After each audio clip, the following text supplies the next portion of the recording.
샬롬 전도사입니다. 각 가정으로 깜짝 선물이 갔다죠? 네, 맞아요. 바로 이 선물이 여러분에게 배송이 됐습니다. 네, 그걸 저희가 열심히 한번 만들어 봤는데요. 맛이 어떨지는 모르겠어요. 저희도 한 입도 못 먹어봤기 때문에 네. 여러분들에게 모두 퍼드렸습니다. 네, 부디 맛있었기를 바랍니다. 하고 있을 뿐입니다. 네.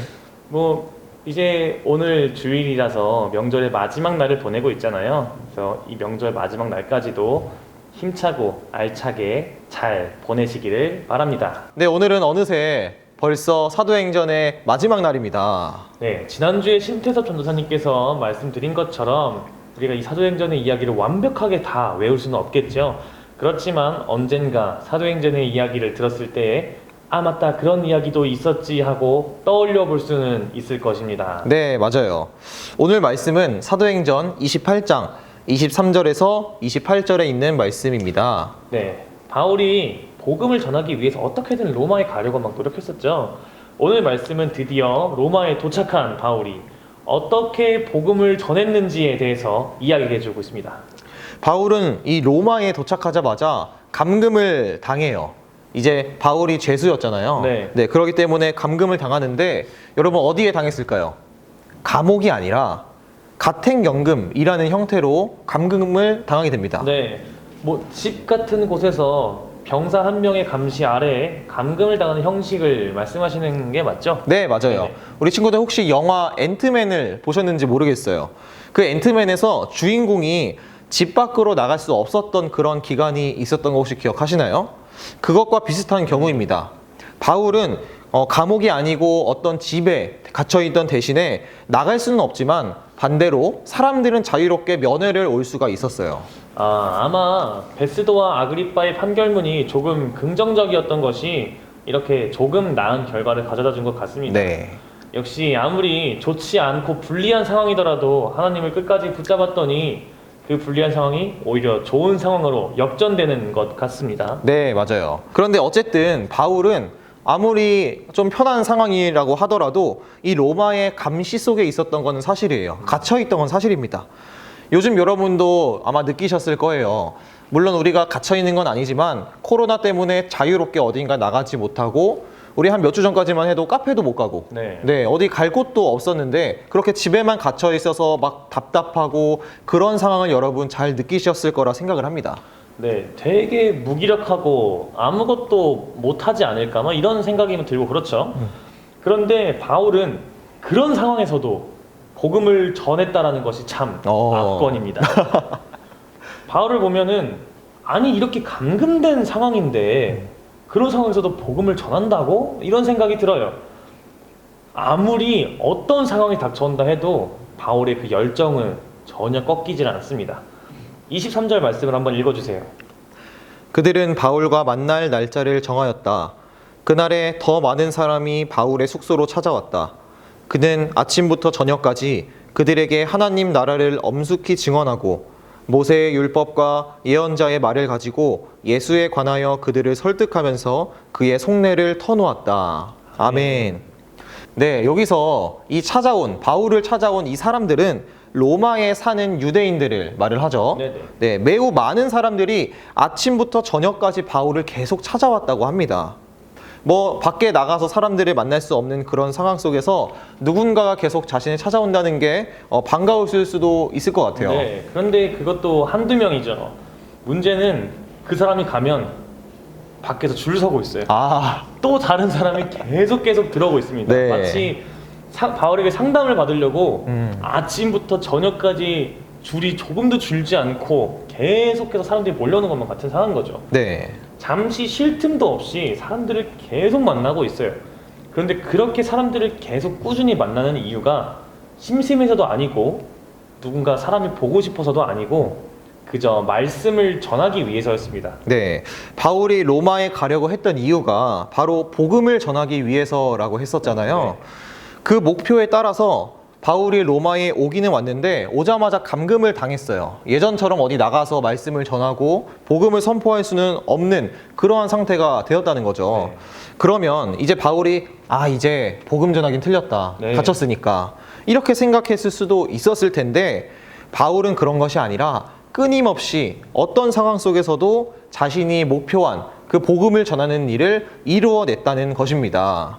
결국 수많은 사람들에게 바울은 또 복음을 전하게 된 거죠.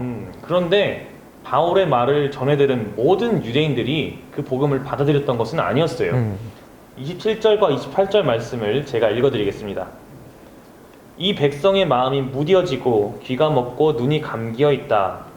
이는 그들로 하여금 눈으로 보지 못하게 하고 귀로 듣지 못하게 하고 마음으로 깨닫지 못하게 하고 돌아서지 못하게 하여 내가 그들을 고쳐주지 않으려는 것이다. 그러므로 여러분은 하나님의 이 구원의 소식이 이방 사람에게 전파되었음을 알아야 합니다. 그들이야말로 그것을 듣고 받아들일 것입니다. 아멘. 이 유대인들은 원래 하나님을 믿는 사람들이지만 예수님을 믿는 사람들은 아니었잖아요. 네, 맞아요. 그래서 아마 예수님을 원래는 조금 싫어하고 인정을 하지 않았던 사람들이기 때문에 바울이 예수님의 이야기를 전할 때 아마 듣지 않았을 것 같아요. 네, 그래서 반은 듣고 반은 듣지 않았다라고 하는데요. 그래서 바울은 이방인들에게 복음을 전해야겠다라는 마음을 품습니다. 그래서 어떻게 했느냐? 그 사람들에게 편지를 썼습니다. 어떤 편지들을 썼죠? 네, 성경, 이 신학 성경에 보면은 네. 이런 성경들이 있죠. 에베소서, 빌립보서, 골로새서, 빌레몬서라는 서신들이 있잖아요. 네, 있죠. 그 네 권의 성경들이 바울이 갇혀 있는 지금 이 상황에서 쓴 편지들입니다. 근데 이 장소들을 보면은 지금 바울이 있는 로마에서는 조금 거리가 떨어져 있는 네. 꽤 먼 곳인데 그곳에도 편지를 썼네요. 네, 잘 보시면 저희가 다 배웠던 내용들이죠. 네. 바울이 전도 여행 동안에 세우고 방문했었던 그런 교회들이 속해 있습니다.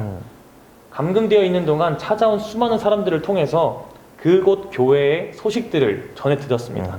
그랬더니 안 좋은 일도 많고 좋은 일도 많고 다양한 소식들이 들렸는데 그런 일들을 겪어나가고 있는 성도들에게 꼭 필요한 말들을 전해주자라는 마음으로 열심히 밤낮을 지새우며 편지를 썼습니다. 이 바울은 이제 가택연금 집에 이렇게 갇혀 있는 상황 속에서 아무것도 할 수 없이 그냥 갇혀만 있을 수도 있는 그러한 상황이었는데도 유대인들을 불러서 복음을 전하고 또 소식이 닿을 수 없는 그런 먼 곳에 있는 사람들에게까지 편지를 써서 또 복음을 전하는 정말 대단한 사람인 것 같아요. 네, 맞습니다. 앤트맨 영화 아까 말씀해 주셔서 생각이 났는데 네. 앤트맨도 CCTV를 통해서 감시를 당했잖아요. 네, 그렇죠. 그런데 안 보이게 조그맣게 변해서 밖에 돌아다니고 여러 일들을 행했잖아요. 네, 그렇죠. 어떻게 보면 그건 선 넘었죠, 솔직히. 그렇죠. 원래 하면 안 되는 걸 하는 그렇죠, 거잖아요. 그렇죠. 근데 바울을 보면서 그런 생각이 들었어요.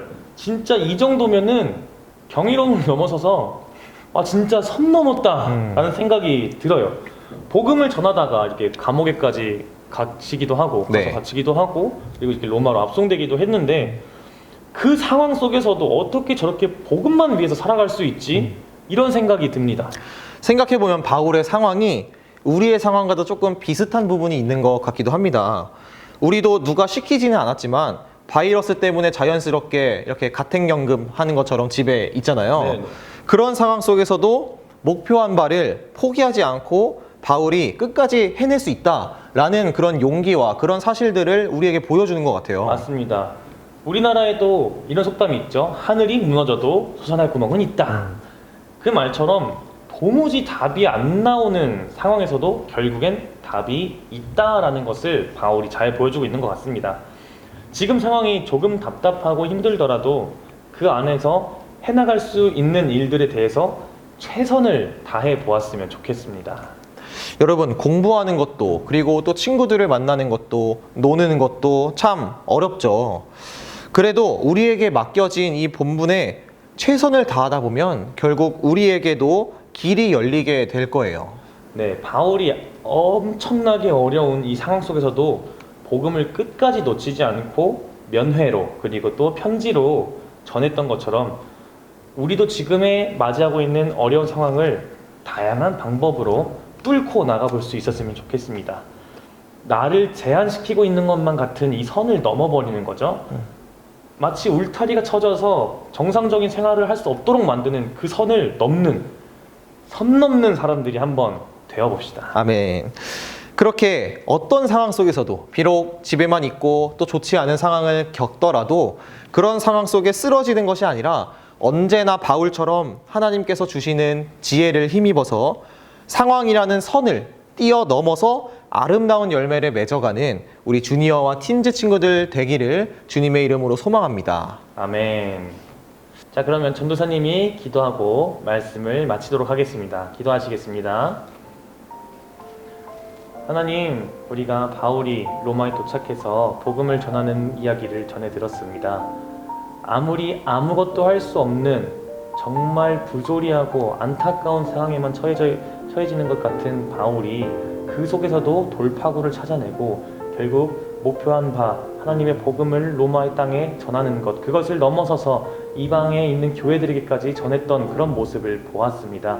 하나님, 지금 우리에게 주어진 상황도 바울과 별반 다르지 않음을 보았습니다. 우리도 코로나로 인해서 이동이 제한되고 활동이 제한되고 아무것도 할 수 없을 것만 같은 상황에 처해 있지만 바울의 모습을 본받아서 우리도 우리가 할 수 있는 것들을 깨닫게 하시고 하나님께서 주신 지혜로 해나갈 수 있도록 하여 주시옵소서. 바울이 끝까지 포기하지 않고 하나님의 뜻을 전했던 것처럼 우리도 끝까지 포기하지 않고 하나님의 일을 하게 하시고 맡은 바 본분에 최선을 다할 수 있는 우리 주니어와 틴즈 친구들이 다 될 수 있도록 인도하여 주시옵소서. 감사드리며 예수님의 이름으로 기도합니다. 아멘. 주님이 가르쳐주신 기도로 오늘 예배를 마치도록 하겠습니다. 하늘에 계신 우리 아버지여, 이름이 거룩히 여김을 받으시오며 나라가 임하시오며 뜻이 하늘에서 이루어진 것 같이 땅에서도 이루어지이다. 오늘 우리에게 일용할 양식을 주시옵고 우리가 우리에게 죄 지은 자를 사하여 준 것 같이 우리 죄를 사하여 주시옵고 우리를 시험에 들게 하지 마시옵고 다만 악에서 구하옵소서. 나라와 권세와 영광이 아버지께 영원히 있사옵나이다. 아멘.